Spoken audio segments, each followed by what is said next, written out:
혹시 여러분 레고를 아시나요? 레고? 네.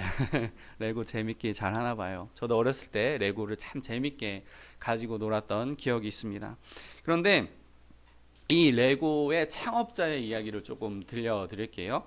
1891년에 덴마크의 키르크 크리스티안센, 올레 키르크 크리스티안센이라는 이 사람이 태어났습니다. 태어나서 자라가는데 이분이 12명의 그 남매들 중에 10번째 출생하였어요. 그러니까 집이 어떻게 했어요? 상당히 어려울 수밖에 없었겠죠. 가난할 수밖에 없었겠죠. 그렇지만 열심히 하나님을 믿는 신앙 안에서 자랐어요. 다행히도. 그래서 14살 때부터 목공서 그러니까 형의 그 발자취를 따라서 목공소 일을 하게 되고 이제 그 자격증을 취득하게 됩니다. 그래서 독일에서 열심히 일해가지고 벌어온 돈을 가지고 다시 고향 덴마크로 돌아와서 이제 목공소를 차리고 자기 집을 짓고 이제 살아가는 거예요. 이렇게 살아가는데 이 올레가 가구 사업을 했거든요. 근데 돈이 좀 됐나 봐요. 그래서 돈을 좀 벌어서 나에게 이러한 삶을 허락하신 하나님께 참 감사하다고 교회 건축을 하게 됩니다. 그런데 교회 건축을 하고 어느 주일날 자기 아들들이 3명이나 있었는데 이 아들들이 놀다가 그만 불장난을 하게 돼요. 그래서 목공소가 홀라당 다 타버립니다. 여기까지만 해도 지금 이 올레의 젊은 시절이 다 날아가 버린 거예요. 젊은 시절이 다 날아가 버렸는데 안타깝게도 이 목공소와 집이 붙어 있었어요, 거의. 그래서 집까지 홀라당 다 타버리게 됩니다. 그런데 이 올레는 거기서 너무 절망하지 않고 새로운 꿈을 가지고 다시 목공소를 지어요. 조그마하게, 집도 조그마하게 이렇게 가져가게 됩니다. 이런 어려운 상황이 있었는데 세계 제2차 대전 전쟁이 터지는 거예요. 전쟁이 터지니까 사람들이 가구를 살 수가 없게 되죠. 그런데 장난감을 한번 팔아봐야겠다. 그런 생각을 하게 되고 자기의 그 기술을 이용해서 장난감을 잘 조각하고 칠을 해가지고 이것을 납품하기 시작해요. 어느 날 당신의 장난감을 보니까 참 괜찮은 것 같은데 내가 대량으로 사주겠다. 많이 만들어라. 그렇게 주문 요청이 들어왔는데 갑자기 이 사람이 파산하는 바람에 잔뜩 만들어 놓은 장난감이 이제 무용지물이 될 뻔한 겁니다. 그래서 이 올레가 어떻게 할까 고민하다가 방문 판매를 해야겠다. 장난감 방문 판매. 그래서 열심히 이렇게 좀 가격을 깎아서라도 방문 판매를 다 했는데 오히려 이 장난감이 다 팔리는 걸 경험하게 돼요. 그래서 이거다. 내가 가구 사업을 완전히 접고 내가 장난감에 올인해야겠지. 이렇게 마음을 먹고 잘 놀다. 레고. 이렇게 레고의 회사가 탄생하게 됩니다.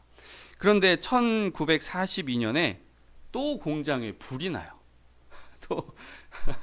또 공장에 불이 나요. 그래서 막막한 상황이었는데 은행의 대출을 받아서 공장을 짓습니다. 그런데 그쯤에서 플라스틱이 개발되면서 이 브릭이라고 하는 우리가 알고 있는 이 레고의 가장 자그마한 단위 브릭을 생산하게 돼요.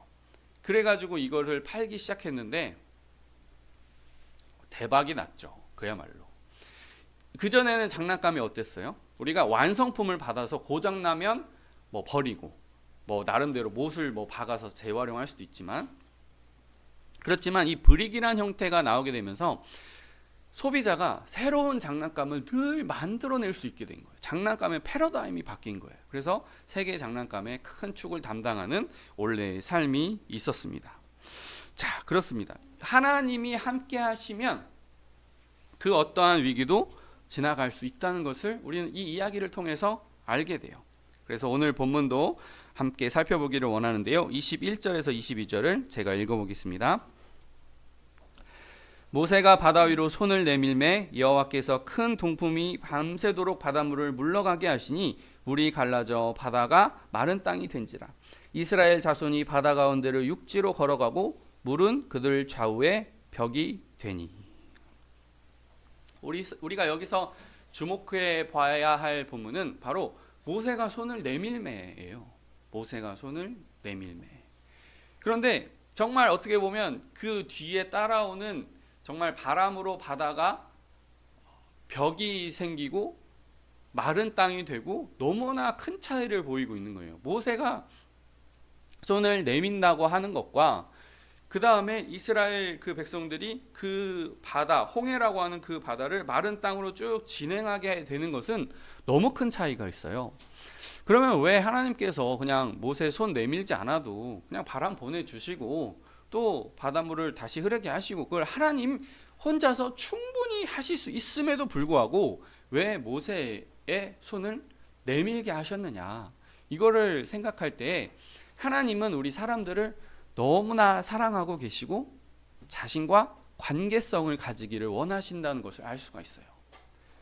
우리가 노아 홍수 때도 노아라는 한 사람을 통해서 구원의 방주를 준비해 가듯이 노아의 방주 위에 수많은 사람들이 죄로 흘러갈 때에 아브라함 한 사람을 택해서 이스라엘 민족을 다시 재건하게 하듯이 하나님은 우리의 작은 신앙의 몸짓을 기다리고 있다는 것을 우리는 기억해야 합니다.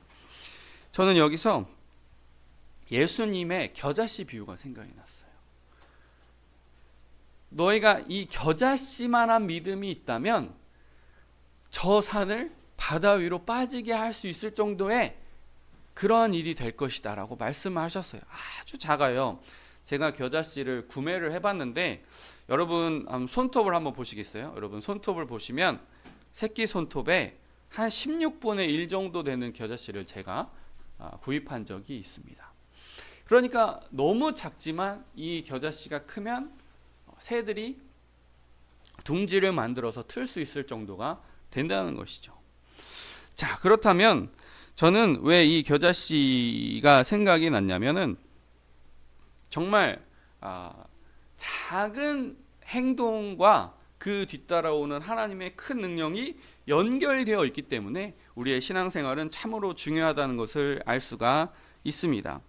자, 그리고 나서 이제 바람을 통해 바다에 벽을 세우시고 마른 땅을 만드시는데 이게 중요한 것은 무엇이냐면 이전에는 바로가 10가지 재앙, 이스라엘이 그 속에서 구원을 받고 애굽 사람들은 다 된통 어려움을 겪는 10가지 재앙만을 경험했거든요. 그런데 이제는 구원 사건이라는 거예요. 재앙을 넘어선 구원 사건인데 이 당시에 사람들의 의식 속에는 신이라고 하는 것은, 우상이라고 하는 것은 재앙 따로 복 따로였어요. 수호신 따로, 재앙 내리는 신 따로였어요. 그러나 하나님께서는 재앙도 내 손 안에 있고 구원도 내 손 안에 있다는 것을 보여주시기 위해서 이제 이 사건을 일으키시는 것입니다.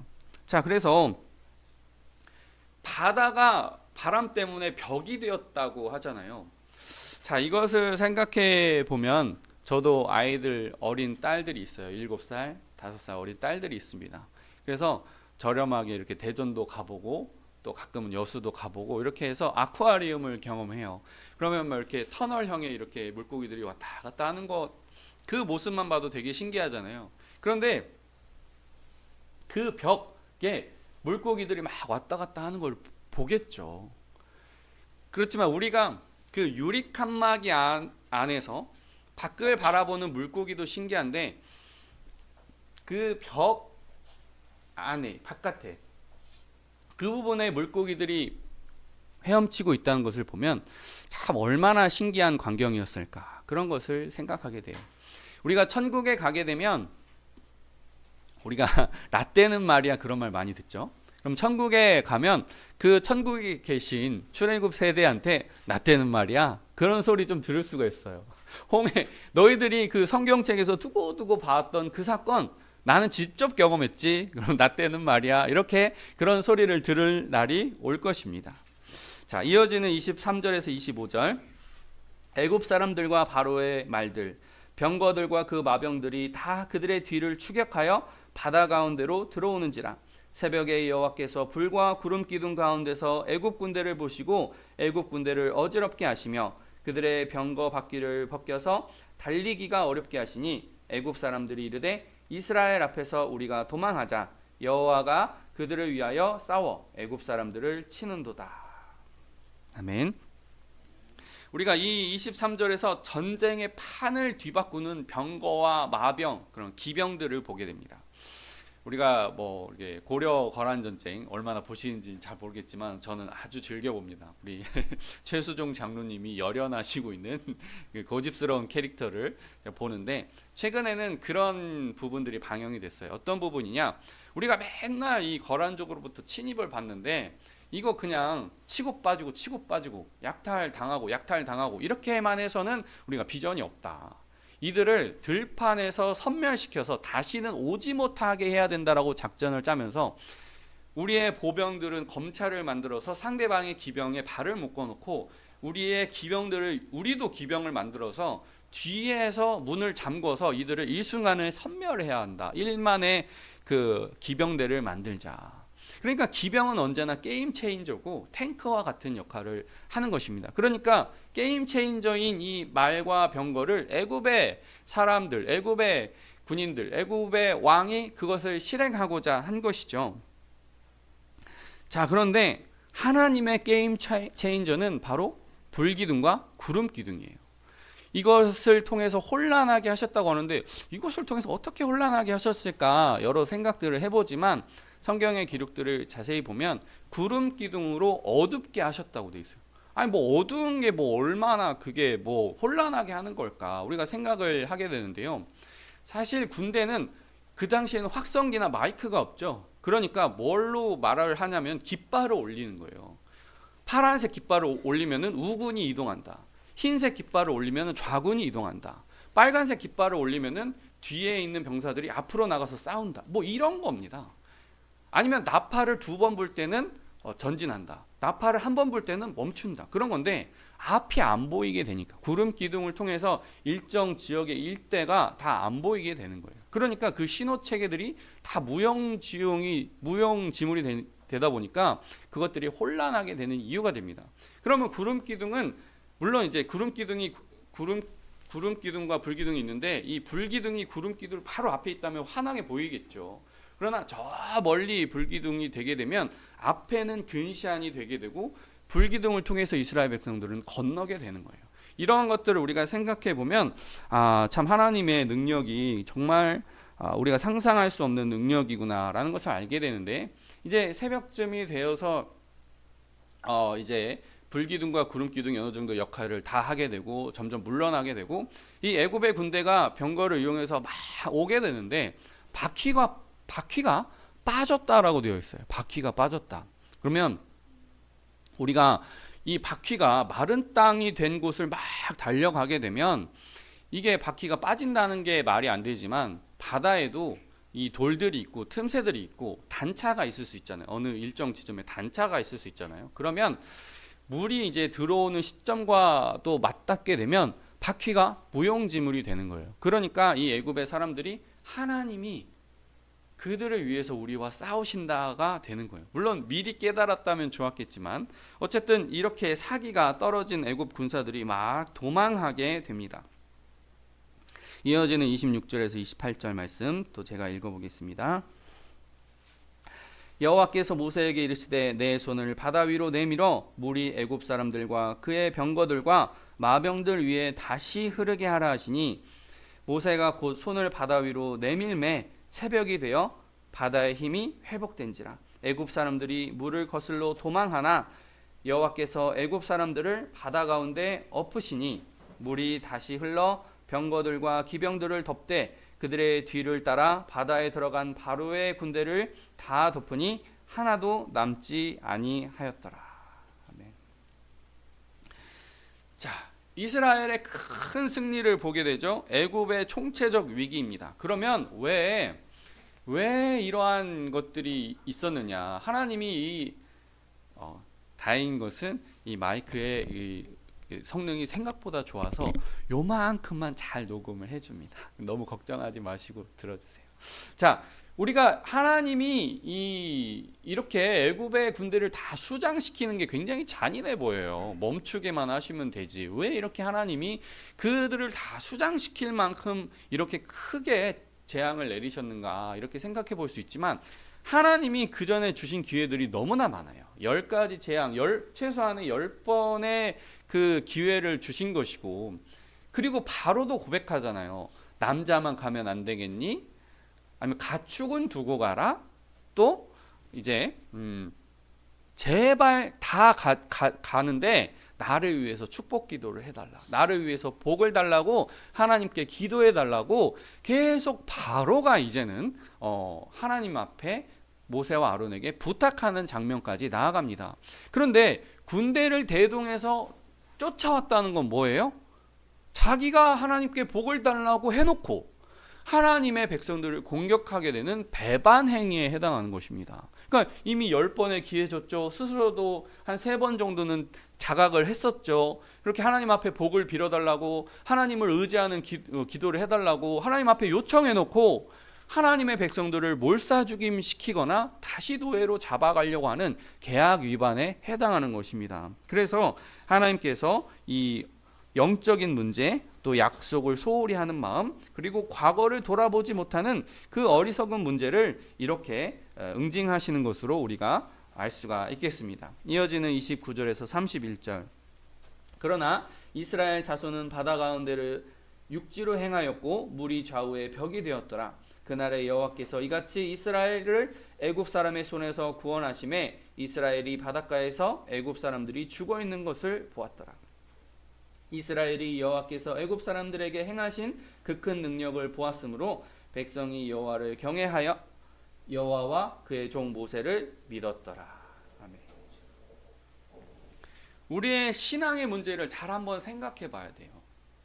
우리가 신앙의 문제, 애굽에서 이스라엘 백성들이 살았을 때 압제될 때는 막 눈물을 흘렸다가 재앙이 있을 때는 와 우리도 좀 숨통이 트이나 했다가 나갈 때는 와 애굽 사람들이 은금 옷 달라는 거 다 주네 기분이 좋았다가 바로의 군대가 쫓아오니까 모세한테 애굽에 매장지가 없어서 우리를 다 여기서 죽게 하느냐고 막 원망했다가 이 애굽의 군대가 바다에 수장된 걸 보고는 막 찬양했다가 또 광야길 갈 때는 목마르다고 막 항의하거나 이러한 변덕스러운 마음에 대해서 우리는 오늘 본문을 넘어서서 소망의 단계까지 나아가야 돼요. 그러니까 좋은 일이 있을 때는 막 웃었다가 슬픈 일이 있을 때는 막 슬퍼했다가 그게 신앙생활의 본질이 아니라는 거죠. 제가 오늘 아침에 이렇게 아이들이 이렇게 예배 드리는 것을 보면서 하나님은 내 마음의 1번이라는 찬양 그 가사 소리를 듣게 됐어요. 마음이 웃을 때에도 내 마음이 비틀비틀 할 때도 하나님은 우리한테 1번이라는 거예요. 그 작은 어린이 그 찬양의 가사가 저의 오늘 본문의 또 말씀의 또 결론에 해당하는 것입니다. 그래서 소망이 중요해요. 믿음이 또 중요하고요. 제가 믿음과 소망에 대한 얘기를 좀 드리려고 하는데 우리나라가 몇 년 전에 비 피해가 굉장히 크게 난 적이 있어요. 강원도 지역에 이렇게 그 토사들이 막 무너져 내리는 그러한 뉴스를 제가 본 적이 있거든요. 그런데 엄청나게 많은 비가 그 지형을 휩쓸고 지나갈 때 토사 이렇게 물이 쓸려 내려가서 어딘가 쌓이잖아요. 그런데 그 마을에 이상한 집 한 채가 있는 것을 보게 됩니다. 그러니까 단시간에 수많은 비와 물이 내려가지고 그 모래들을 막 쳐내려갈 때 어떠한 집만 우뚝 솟아 있는 거예요. 어떤 집만 다 막 무너진 집의 잔해들 막 쓰레기들이 막 다 질비한데 우뚝 솟아 있는 집 하나가 있었어요. 그 집을 보면 어떤 특징이 있냐면 그 밑에를 전부 다 콘크리트로 채운 거예요. 그러니까 마을 사람들이 그 집을 지을 때 뭐라고 했겠어요? 금방 지을 거 되게 오래 걸리네?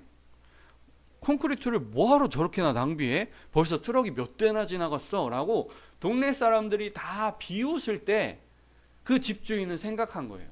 여기는 집안이 약하다. 무리해서라도 콘크리트를 다 부어야 된다라고 했고 그 시공사하는 그 건설하는 업체도 그 계약자의 말을 그대로 따라준 거예요. 자기 임의대로 판단하지 않고 계약자가 시키는 대로 그 시공사가 다 해준 겁니다. 그래서 그 주변의 집들이 다 휩쓸려서 내려갈 때 그 집만 우뚝 서 있을 수 있었던 거예요. 우리가 여기서 얻을 수 있는 교훈은 무엇이냐? 나의 현재의 상황이 아니라 미래의 상황까지도 보고 살아가야 한다는 거죠. 우리의 신앙도 이 같았으면 좋겠어요. 그냥 지금은 편안하니까 이렇게 지내도 돼. 이렇게 대충 지내도 돼. 우리 평안하니까 대충 예배도 한번 빼먹고 막 놀러도 가고 명절이니까 이렇게 하고 저렇게 하고, 그게 아니라 원래 하던 대로 그대로 하는 게 좋아요. 그 다음에 제가 또 이어서 소망에 대한 이야기도 한 가지 말씀드리려고 하는데요. 미국 예전에 있었던 일입니다. 미국 세관에서 일하던 그런 남자가 있었어요. 이 남자가 좀 이 직장 생활이 너무 어렵고 건강이 약해져서 그만둬야겠다. 그만둡니다. 그런데 그만뒀지만 아내한테 이야기하는 것도 굉장히 괴로운 일이잖아요. 내가 이제 이 외벌이로 일을 하고 있는데 아내는 집에서 가정만 돌보고 있는데 내가 도저히 이게 맞지 않아가지고 이 세관 일이 도저히 맞지 않아고 그만뒀는데, 그만뒀다는 사실을 아내한테 얘기한다는 것은 가장으로서 굉장히 고통스러운 일이거든요. 이게 사실은 개척을 한 저의 집 이야기일 수도 있습니다. 그런데 이 일이 있으니까 아내한테 얘기는 하긴 했어요. 아내가 괜찮아요 여보. 그러니까 남편이 얘기하는 거예요. 이제 우리는 뭐 먹고 살지? 지금 당장 벌어들이는 돈이 없는데. 그냥 아내가 얘기하는 거예요. 당신 글재주가 있잖아. 글을 좀 써보면 어때? 글이라는 것도 시간이 많이 필요한데 어떻게 해야 돼? 내가 당신 모르게 돈 좀 모아놓은 거 있어.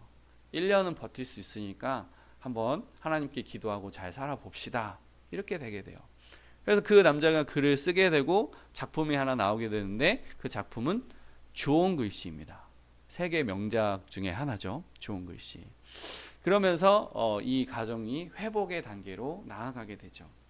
한 가지 이야기 더 들려드릴게요. 1988년 그러니까 우리나라에서 있었던 서울올림픽 육상 금메달리스트 발레리가 있었습니다. 이 발레리는 좀 나름대로 재능이 있었어요. 달리는데 늘 재능이 있었는데, 코치가 봤을 때 얘가 조금만 더 열정을 가지고 조금만 더 비전을 가지면 금메달 딸 수 있겠다는 생각이 든 거예요. 그런데 코치 눈엔 그게 보이는데 본인은 그렇게 느껴지지가 않는 거죠.